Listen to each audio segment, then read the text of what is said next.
on their pick and rolls and made them pay, but also didn't settle too much and was aggressive, attacking the paint and getting to the basket. Only 2 free throw attempts is a little surprising because he got hit it several times going there. 27 field goal attempts and whatnot, but he was great in all areas, in terms of being aggressive, looking to score the ball. Hey, Coach, over here. Is this what you have in mind, perhaps, for an 11-man rotation with LeBron and AD getting about the minutes they got, and then just figuring out the rest? Not really. I mean, we're gonna see how things go over the next few weeks. We'll work Keith in, at the right pace, and just continue to try to get his feet wet, and just manipulate the other pieces game by game. You know what I mean? And sometimes that could be an 11-man rotation right now. Sometimes it's going to be 10 or 9. We'll take it game by game. Frank, I know other guys had highlights, but Alex, with the between the legs dime and the block of Lonzo, what kind of energy did that bring your group in those respective moments? He was terrific. He definitely gets a game ball tonight. Those plays you alluded to just really energized the group. I know they energized the crowd, which in turn also energizes the group. But he moves the needle. You know what I mean? He delivers offensively. I mean, the more impressive thing to me is 8 assists, 1 turnover. And great decisions when he gets in the paint. That's one of the things we're trying to make sure he's doing at a high level that he struggled with early in his career, is his decisions in the paint. And he was terrific in that regard tonight. But also, when he's doing that and making the deflection plays that he makes, and all the energy plays, the between the legs pass, like you alluded to, definitely a huge part of our win tonight. Frank, LeBron's numbers are awe-inspiring. Night in, night out, night in, night out. How do you normalize that as a coach when you look at the guy tonight shoots over 60%, almost 50% from the field? Are you still able to kind of soak it in and go, okay, I can still make this guy better? Or how do you process that? Sure. I mean, we coach him like we do everybody on the team, in terms of the accountability pieces and everything he's doing from an execution standpoint. The number one thing is not his stat line or anything. It's winning the game. So we'll continue to coach him, and he uses what he needs and finds his ways and his opportunities to impact the game that only in a way that only he can. So he's delivering special performances for us all season long. We don't take it for granted, and we are where we are in large part because of what he does on a night-in, night-out basis. Frank, I'm curious throughout the season and also tonight what Danny Green brings to the team on the defensive end. Well, IQ, intelligence is an underrated part of defense, and he's always in the right spot. He's got great toughness and size, and he's got a great ability.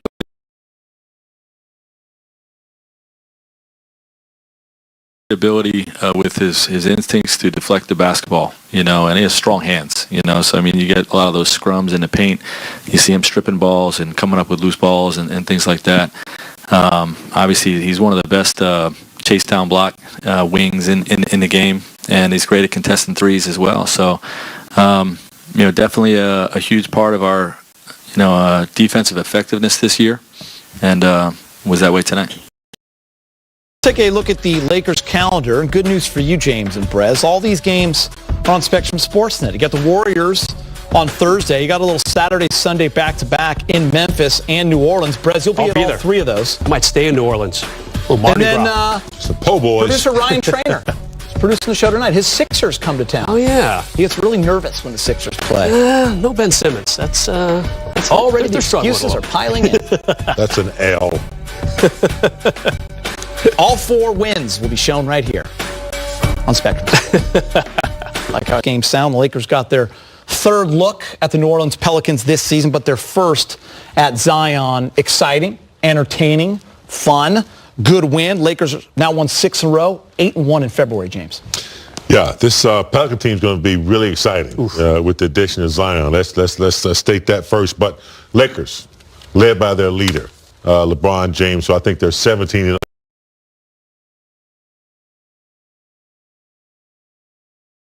and Pope.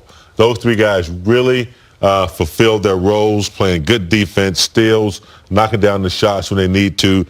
Danny Green, sticky D, hands on basketballs, making big plays. I just thought they continued their fourth quarter dominance.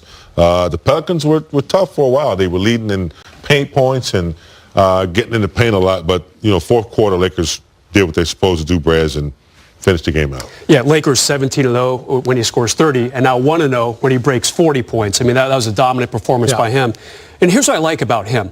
And we sat down with Kareem Abdul-Jabbar before the game, and we asked him, Kareem, people say you and Magic, arguably the best duo in NBA history, assess AD and LeBron. He said, perfectly complimentary. Yeah. And tonight, AD did not have a shot. Shot 29%, bothered by whatever it was on around his left elbow or bicep. Obviously bothering him tonight. But there's LeBron, shooting a very pristine percentage, very aggressive to the basket, really driven from the start to tuck this game away under his arm and say, I've got this, guys. Don't worry. And AD still played well defensively, 6 blocked shots. You cannot complain about that. But really nice job. If one star is not hitting, the other star is. Very complimentary. And make no mistake about it, the Lakers won this game because defensively they turned it up in that fourth quarter, but you're both right.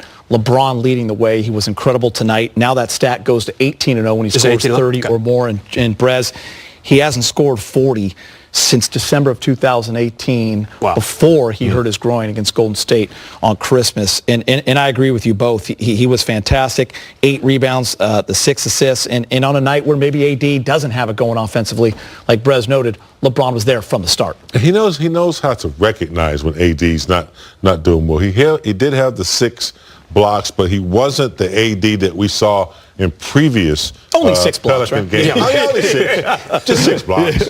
But not the we predicted plus 40. Yeah, didn't happen tonight. I think a little bit had to do with Zion being in the game, but LeBron led the way. We're going to get used to him handling the ball so much. There are going to be nights where he's going to get 4 to 5, 6 turnovers. He's not going to be happy with the 7 turnovers, but all overall, he dominated the game. Went back in the post. They shot a lot of threes. They shot too many threes. I think they were like 12 or 43 or something like that tonight. 44 threes. Yeah, that's too many. And I think LeBron recognized that, started to take Collins in the paint a lot, and that kind of got them going. They got some cuts from Caruso on the other side. It's good production. President, that's the beauty of tonight. I'm glad you brought up what Kareem said about them complimenting each other. I mean, yeah, AD, look, he still had 21, 14, and 6 blocks, but other guys contributing, and that brings me to Alex Caruso. We're always amazed at what he's able to do in the minutes he's given. 17 minutes tonight, plus 20. It seems like he's always around that plus 20. It's pretty incredible. 8 points, 7 assists, but really, Brez, when that game got tight, and the Pelicans were right in there. He had 2 plays back-to-back. The block on Lonzo, then the steal, led to an and one, really turned the game around. Crowd's going crazy, MVP chance. It's those kind of winning players you need on championship teams. You already have the 2 stars. You don't need 5, right? You need complementary guys that play a role and make winning plays and play good with those stars. He's that guy. Yeah, the meme of the night, right here. Caruso. I mean, just amazing. We should have you wear that every single day. Yeah, where's the headband? Get it out here. Really, this is a guy who is really enjoying his first full NBA season. He deserved the 2-year deal that the Lakers gave him for about $5.5 million. And he's playing like a man who is really wants to show people, I'm not just a two-way guy. The Lakers took a calculated gamble by giving him the full 2-year deal after he was in the G League and parts of some time with the Lakers too over the previous 3 seasons, and that is absolutely paying off. What a great contract for the Lakers. I mean, this guy is coming in. He and LeBron are so good together in that fourth quarter, clamping down defensively. Lonzo Ball, a former number 2 pick, as we all know, and he blocked that shot left-handed. Yeah, it was great. And it still went off Lonzo. And it went off Lonzo, too. Yeah. And then almost next possession, he ripped the ball away from Lonzo and won the other direction. You can't say enough about Caruso right now. What a fun player to watch, and he is definitely enjoying his time with the big boys. Big Game, you were one of the stars on the Showtime team, along with Kareem and Magic. But so many times over these past 8 years, you've talked about other guys that helped you guys win those championships. I'm not saying Caruso's Byron Scott, Michael Cooper. I'm not putting him. I'm not saying anything yet. But he's a winning player. I feel you. he's no Byron Scott. Byron Scott was an athlete, could shoot, but he gives you a lot of what Byron Scott used to do. Byron Scott would pick you up full court. He would twist you and turn you, play you physical, very exactly. strong. That's what Caruso brings to the table. He's physical. He's strong, man, and he's not afraid to mix it up. He's very smart. He knows when to cut. And I just love, he's a coach's dream because he does all those things, like I said, that you will not see on the stat sheet. You won't see him, getting through picks, getting over picks, getting stunning and getting back.